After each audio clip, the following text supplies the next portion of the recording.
Woo-wee. Believe Nation, we are live. Happy Friday.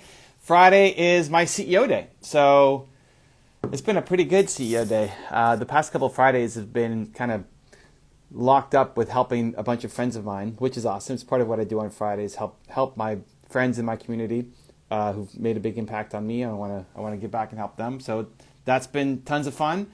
But today, I don't have to help anybody officially on my calendar, so I have the whole day open to do my thing, which I'm very excited by. Okay, let's go bring in my speaker, see what he's got for us today. We're going to take your questions.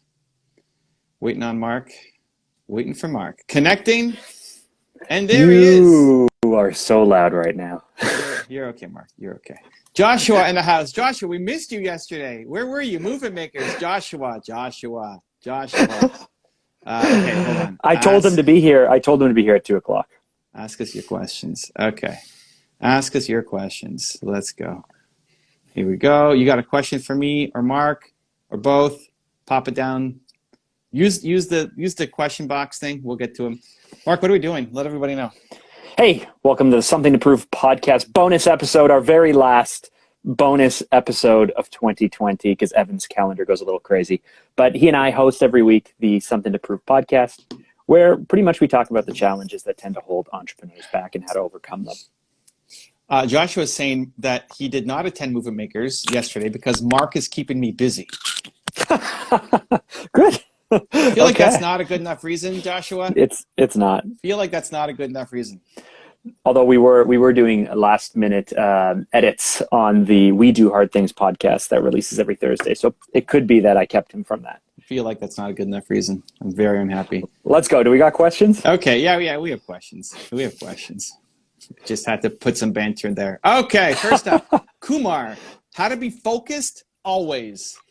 How to be focused always. So something that I've had to come to terms with is the realization that you can't be focused always. So I think the first thing is a lot of times we look up to our heroes. So, you hang out with Evan enough and you are going to think, man, this guy never sleeps. He's texting me in the middle of the night. He's sending me emails all the time. Like he's going crazy. He must be like he wakes up, he comes to his computer, he works all day nonstop and then goes to sleep and that's all he does. But truthfully, I thought I didn't sleep. Wait, which one is it, Drager? Sleep for very short amount. Listen, man, you and I have been in a hotel room together in Texas. I wake up at like 2:30 in the morning and you're sitting there on your phone and I was like, what are you doing? Go to sleep. And you're like, oh yeah, I will. Yeah, we got I up couldn't sleep 2 hours later. I was on the floor. I slept on the floor in Mark's hotel because I got my room wasn't ready, or I got there a day early. Right. What was it? You got there. You came down a day early. But anyway, my point is that often what we see are people who have been working for 10 years or who've been who are deeper into their career or are ahead of us, and we think they have it all figured out. They don't. We don't. So first of all, the thing I have to lower for myself is the bar of I can't wake up every day on fire. It's unlikely. I can't be focused every minute of every day. And so knowing that I'm not falling short where other people do it, nobody can do that. So then the next question to ask yourself is how can you stay more focused, right? How can you be focused more for longer? And for me, it comes down to how much I sleep. It comes down to what I eat and when I eat, because after I eat, man, I'm not focused and I'm tired. And it comes down to me actually just keeping a journal and tracking how I feel during the days and during the week. So I know when I wake up, the first 4 or 5 hours when I'm awake, I'm way more focused than at like 4 in the afternoon. So then I adjust my schedule to do the really important things when I'm more energized and more focused.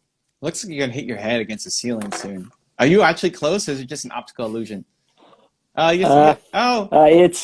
It's this far. Okay, you look a lot closer. Like you look like you're going. Yeah, because it's up on an angle. I mean, yeah. Anyway, where the phone's going. Anyway, I would just take off the always. The always is an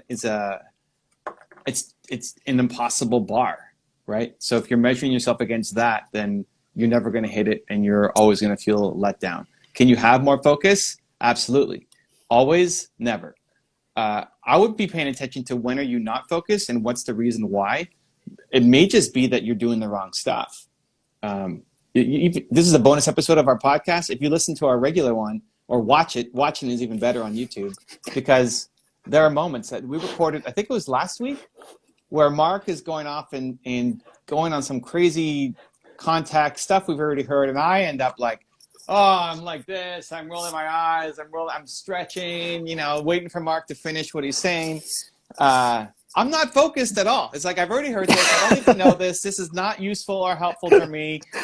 He wants to give the audience context, so I'm like checked out. It probably got all cut out, so you don't have to worry about even seeing it. Okay, well, but then there are other moments on the show too where I'm intensely focused. It's the only thing that matters. I'm dialed in, and so it's just paying attention. I don't want to be more focused when Mark's sharing context and all this stuff. It's like I want less of that, right? So I'd be thinking about what are the things that you're doing where you lose focus on, and maybe you shouldn't be doing them. Like maybe it's a sign that you shouldn't actually be doing those things anymore instead of judging yourself for not being focused enough. You like that, Mark? I do. We like I do like that here. All right. Listen, okay. I can't help but love to hear you talk about me and how amazing I am. That's what I heard. Words of affirmation. Okay. The Jefferson Munoz is saying, what are you both grateful for in 2020? I was saying this to my wife last night. So I have 4 kids. My oldest is 14. My youngest is 6. And my son has been going through a really hard year. We had him switch schools, and honestly, I used to work so much, and now I still work, but I work from home. So I'm not driving as much, but I have more chance to see him. And we have way more time for one-on-one because he's not hanging out with his friends and stuff. And I was like, you know what? I think I'm I'm going to look back on this year and be super grateful that this forced me to spend more time with him while he's 12. Because if I let it go until he was 17 or 20 or 25 without really, really, really spending a lot of time with him and helping him through things, I think I would really regret that. So despite business, despite challenges, despite all kinds of things that have been really tough this year, I'm super grateful that this has forced me to spend more time with my kids at a time when they really need me to be there for them. I don't know. I mean, 2020, Jesus. January, what was I doing in January? January, I was flying to Whistler to speak at Ed Milet's thing. You were, and then you were stopped at the border and kicked out of America. Oh yeah, I didn't get to do my tour. Yeah, you released a new book. I released built to serve. Any of this stuff. Did the new? But when was the book? It was March, May. March. No, March 18th, I think, or something like that. I went to Puerto Rico for the. Yeah, you went to Puerto Rico. Yeah, you got super tight with all of these big names, and like have been part of like your brand has blown up this year and gotten really big, and you're launched the gaming channel, launched the Q&A Shorts channel. I don't know, all of that. I'm grateful for all of that. I just like 2020 is just too big. I don't know. It's too big. So many things have happened since then that I don't even remember that I went to Whistler in January or what else happened throughout the year. I'm focused on like today. I'm grateful to be here with you. You don't even look backwards anyway. So yeah, barely. But I'm very grateful on a daily basis for where I'm at right now. Just not looking backwards. So I'm grateful to be here with you guys, with my friend Mark, answering Jefferson's question. That fills me with gratitude that you guys would be here watching, give us your attention. Okay. Kind Conrad in the house. Has kindness played a role in your business and success overall? I would say so for myself. I mean, I can think back to when I first finished college. I went to film school, and when I finished, I just met this random guy in our class who wasn't even there. He wasn't even going to our school or attending. He was just sitting there, and he was looking for someone to help him, and I offered to help him for a few days for free. And then like 3 weeks later, he called me up and said, "Hey, you're a good guy. My company's hiring. Do you want a job?" I was like, "Oh, okay, great." And then I tried to help out as many people as I could in that job, but I was desperately unhappy. And my boss actually found me a role, made my resume for me, and submitted it to the company. And then that ended up being the job that I got that I moved to next. And then all of those people helped me start my first firm in 2006, my company, when I was 23 years old. And every step along the way, I mean, Evan, the only reason that I'm here right now doing this with you is because of, love and kindness and every support that Evan's given me over the last 13 years or whatever it's been that we've been friends, 15 years or something. So I would say that It was 2007, so you just got to do the math real quick, I guess. But It's 13 years. But you know what it is? It's like everybody talks about value, right? If you're want to start a business, if you want to sell something, if you want to help people, you've got to provide value. If you want followers, if you want to grow your following and have influence on people's lives and help them, you have to provide value. So you can say that that's kindness. To me, it's not. It's just who I am and how I want to help people. And probably you're the same. It looks like kindness in business because most people won't do anything without money, right? I'm not going to help you unless if you'll help me. My time is too valuable. If I'm helping you, then I'm not making money somewhere else. And you kind of monetize and quantify your time around what I'm going to get back for it. I never really ran my business that way, so it may have been a little bit slower. But when I was in a pinch, people were there to help me when I needed them. I think ultimate kindness comes down to actually understanding what the person needs, not just what you want to give them. Just like, love languages and all that. I think there's some, generic kindness things like holding the door and that kind of stuff, or giving a compliment is almost never, the wrong move. But I think if you really want to be, you got kind in your name there, Conrad. Ultimate kindness is understanding what the other person needs, not just what you want to give them. And that may mean even giving them some tough love. Yesterday in Movement Makers, I don't know if Zan the man is in the chat. I saw him here earlier. Zan, if you're here, give us some emojis in the chat.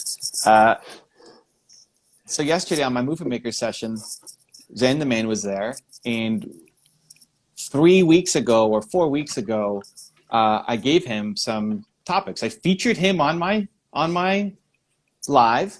I'm talking about him. I picked him instead of other people, giving him a lot of extra value. And I said, Zan, these are the videos you need to make. And we went through and gave him titles. Like, Zan, I want titles. Like, I want you to make this video, Zan. And I want you to make this video too. And we gave him like 2 or 3 different titles of videos for him to make. And then 2-3 weeks go by and you say, hey, man, did you make the videos? So yeah, he's in the chat. There he's good. I'm glad he's here. I like talking about people while they're watching, not behind the back. I know either way, Zan would be happy with it. But so yesterday we got on the Movement Makers and we're talking.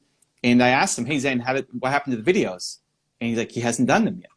Like, dude, it's been like multiple weeks. What are we doing here, right? And I didn't turn up and get like super ragey yelling at him, but like a push. Like, let's go. What are we, we spent this time on you. You have a big message. You can make these videos. Go make the videos. Like, what are we waiting on? And then he joined my gaming channel last night, and he said, "Hey, thank you for the push. I really appreciate it." Did he do it? I don't. Zan, how are you doing? Come on, man! Zan? Like, thanks so much for the push. Yeah. Did you record how you doing? something? Zan's here in the chat. Well, how's the progress? Let's Zan? see. Let's see. It's been like forever. Yeah. And so the thing is, a younger version of Evan wouldn't have done that. Wouldn't have pushed. I would have seen that as actually unkind to say. Yes. In front of a group of people, in front of your peers, people who you're collaborating with, to be called out by the leader and say, hey, how come you're wasting time here, right? I wouldn't have done that because I would have seen that as anti-kind, but it's actually the kindest thing. I actually have a story from our past where this happened. It's the kindest thing. Well, this happens all the time. I'm just using Zan from yesterday. There's a million with you. No, I'm saying where you didn't speak up because you weren't the person that you are today. Yeah. And it really hurt me. And then you beat yourself up for not speaking up. Because it's actually the kindest thing to do. It's what Zan needed. It's actually the most kind thing you can do, even though it seems unkind to be called out in front of your peers. And he said, in the gaming channel last night, like, I love being called out. Thank you for the push. Right? Which if I give it to somebody else may not have been the right call. And so that's a person by person basis. But I knew Zan could handle it. I knew Zan was ready.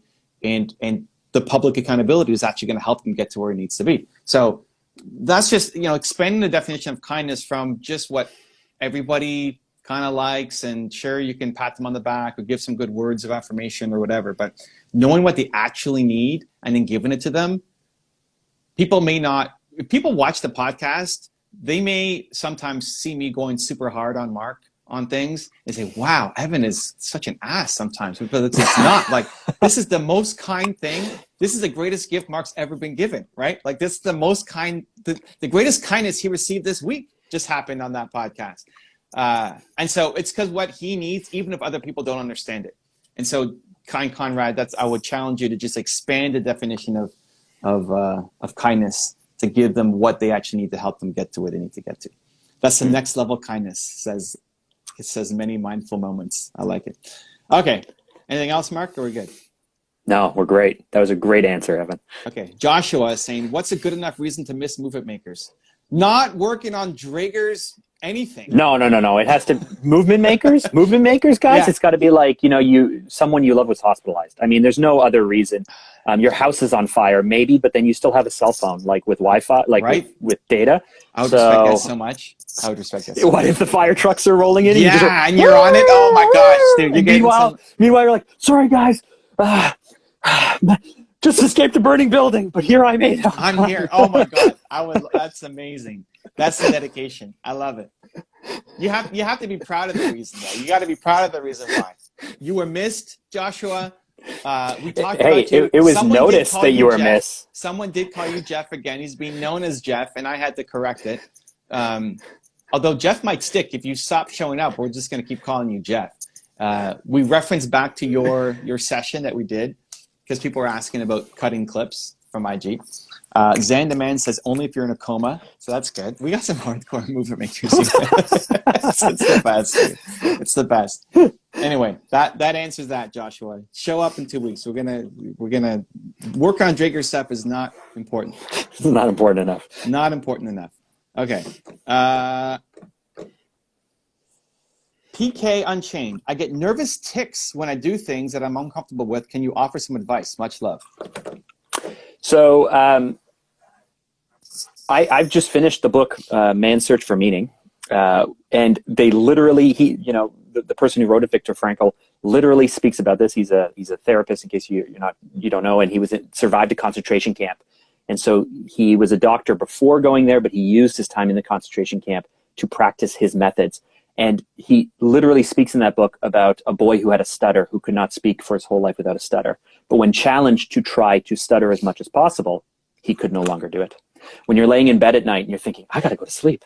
I got to go to sleep. Man, I got to go to sleep.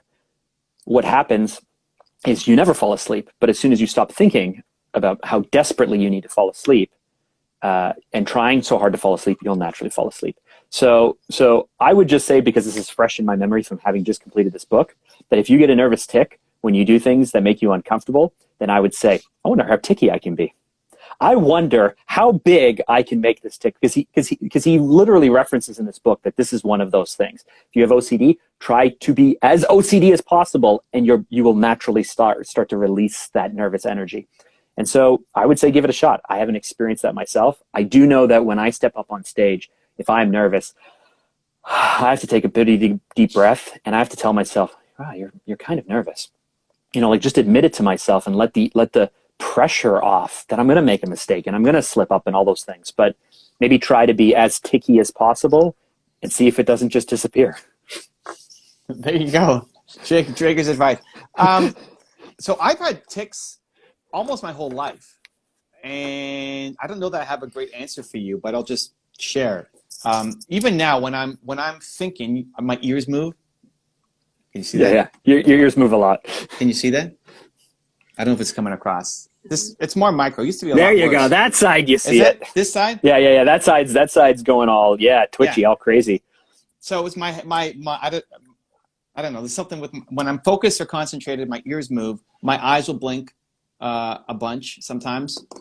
Either focused, concentrated, or tired and trying to focus, concentrate. I'll have that happen a lot. It used to be a lot worse. I used to have crazy things. I used to always do things with my mouth. I'd be like doing this all the time while I talk. Yeah. Or it goes to the side. I used to, maybe it's tied to OCD or something, but like I couldn't, when I was walking, I used to not want to step on the lines of the sidewalk. You fidget with your ring a lot. You used to, I don't know if you still do or not, but you fidget with your ring a ton. On video camera, people have asked all the time. Why is your ring on your thumb? Like, oh, whenever I'm thinking, I like having something that I play with. Yeah, constantly. I guess that counts. I used to have to kick my butt a bunch of times. So I would walk and then I'd have to like put my heel, like walk and then super weird. I think it's part of why my parents took me to see a child psychologist when I was 9. Well, it's probably because you were hiding under the desk at school alone all day, every that day was too, earlier. right? No, I was when I was like 3 or something when I was hiding under the desk. No, 9, I wasn't still hiding under the desk. And the advice was to get me out of the school. So the child psychologist, they didn't tell me the advice, but I just sat there and played games with them and looked at ink blots and what do I see and butterflies and whatever. But they told my parents to get me out of that school. And leaving the school, I actually got better. So there was something about the school. I still have things, right? Remnants. But after leaving the school, I seemed to get better. I don't know why. Maybe it was trauma, or maybe if I, sit down with Mark's psychologist, we can spend 18 years digging through my background and come up with something. You have to watch the original podcast to get the context for that reference. I don't know. I don't feel the need to really fix it, I guess. Maybe that's why I haven't a lot. I just accept that my ears wiggle when I'm thinking, and I might blink a bunch of times, and I have my ring that I move around. Like I don't know. It hasn't been something that I really want to attack, really care too much about. But maybe like go as OCD as possible, or go as twidgety, like, and see what goes away. I don't know. I mean, in the book, he does mention that by forcing yourself to do it as big as possible, you also kind of humorize it. I don't know if that's the right word. You kind of make it ridiculous. So when we went to Tony Robbins and they wanted us to take our greatest fear, stick our finger up our nose, and then say it like a bunch of silly people, yeah, I'm sure he grounded that experience to try and make it feel as foolish as possible so it loses its power on us. But there's a certain amount of that, like, oh yeah, you think I'm gonna have a tick? Let me show you how ticky I can get. Like, I think you're making a joke of it. You're trying to do it. It's removing the pressure. So report back and let us know if it works. I would even use it as a sign to do the thing, right? I think one of the hardest things to find is the little note, the little red flag that goes up, that goes, oh, this is really important right now. Yeah, I think often when you're scared to do something where he said I'm uncomfortable with, often when you're uncomfortable with something, you'll find a reason why you can't do it, and you'll logic your way out of it where you're really just afraid and you can't actually catch the fear. You just logic your way out of it because you're not going to believe a stupid reason. You're coming up with a really smart reason why you can't do this thing. But really, if you examined it, you're just afraid. But you're not willing to examine it because you don't think it's a big thing. But deep down, it actually is. And so that's why I've come up with scary, difficult, or hard as trigger words to go do it. Like, oh, I said it was difficult. Shoot. Okay, now we got to do it. Just because, or the boom, boom, boom test with your heart when it's going like this is another sign to do it. But that could be a good trigger for you. It could even be for me. When you get your nervous tics, when you feel them actually happening, that's a sign that you need to go do the thing. And you're about to do something really important. Yeah, uncomfortable, which is great to teach yourself that you do uncomfortable things. Yeah, I love it. Yeah. Okay, let's do one more. Here we go. Abhishek, how to get back in routine once it gets broken? Oh, I am the king of this. Breaking routines. I'm the king of breaking routine and then never returning to them again. And then 3 or 4 months later going like, oh, I started doing this thing. I really like that. And having to reteach myself everything from scratch. So of course, the best thing to do is to try to not break your routine. And for most people, they think that's really hard. We haven't gone on vacation in a long time now, but 2 years ago when we went on vacation, when my wife and I went on vacation, we went to Jamaica, we went to a nice resort. I still got up at 5:30 every day because I was really worried that if I didn't keep getting up at 5:30 every day, I would break my routine and then that would be the end of that. I went to the gym every day. Now, I didn't stick to my diet 100%, but I went to the gym every day because I was worried if I don't go to the gym every day that I will break my habit and I won't come back. And so I use fear of like, hey, I've worked so hard to get this thing. You just take your eyes off it for a little bit and you can lose it. So it's just got to be baked in. I went to someone invited me over for dinner a year ago and they made a special dessert just for me, but it wasn't on my diet. And I said, I'm sorry, I can't eat this. And they were really heartbroken. And I'm like, I'm sorry, I don't eat this food. So no. And they're like, really? I made it for you. And I'm like, I'm sorry, I just don't. They just don't know you. Well, they just thought that they knew me well enough that I would break my diet because it's not an act of kindness. That's an act of guilt. Well, long and the short of it. Kind Conrad. Wow, see that 5 times fast. Kind Conrad. Yeah, there you go. Kind Conrad. That's a hard one. But my point is, Kind Conrad. I've learned to be actually a little disagreeable to hold true to the things that are important to me, because I know that if I slip, I'm not coming back there.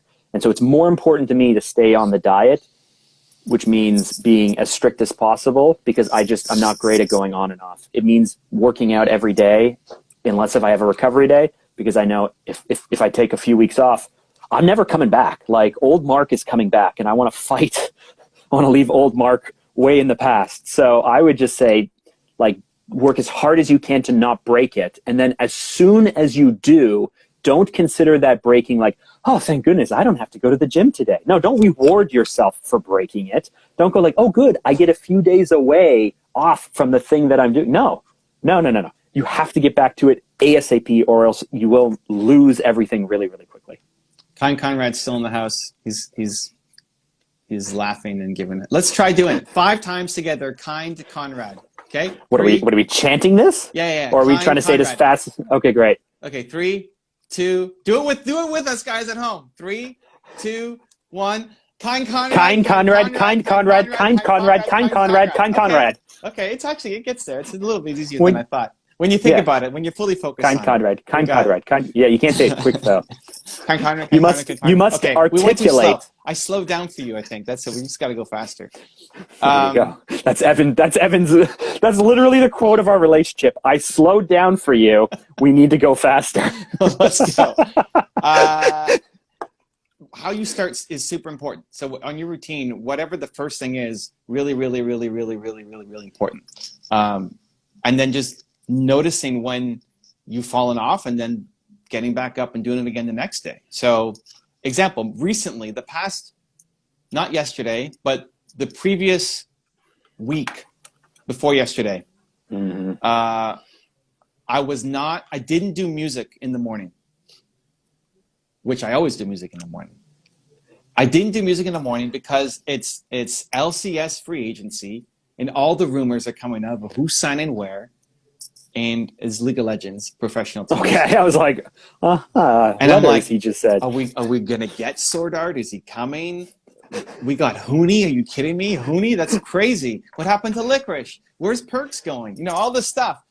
And a lot happens on West Coast timing and European timing too. So like while I'm sleeping, a bunch is happening. So first thing in the morning, it's like, oh, I wonder what's going on. But I didn't have as much. I didn't have as much energy during the day. Not a major shift. But then I realized, oh, I need to get back. I had music on today. I have my new trampoline, and I'm bouncing, like almost hitting my head on the ceiling. There's songs that are coming on. I forget what. This is Evan. This is Evan working. I was like, woo! Life is amazing. Like just like, oh yeah, I missed that. I got to put that back into the morning routine. So that's it, right? Something happens. You have some shock to your system. COVID, League of Legends, off-season rumors. Something's going to happen that will throw you off, and then maybe that's actually a good thing. Maybe it ends up being better than your regular routine. And if it's not, then you go back and you say, okay, you know what's missing? I didn't drink water in the morning. I didn't have my music on. I didn't go for my walk. I didn't do my meditation. I didn't do my prayer. I didn't do my, whatever the thing is. And then you do it the next day. And you get up and you go and you get back on track and build the life that you want. Something to Prove podcast. Mark, where are they going?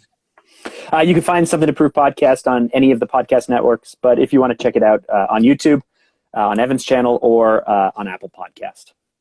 Much love. Thank you, guys. Have a great weekend. See you soon.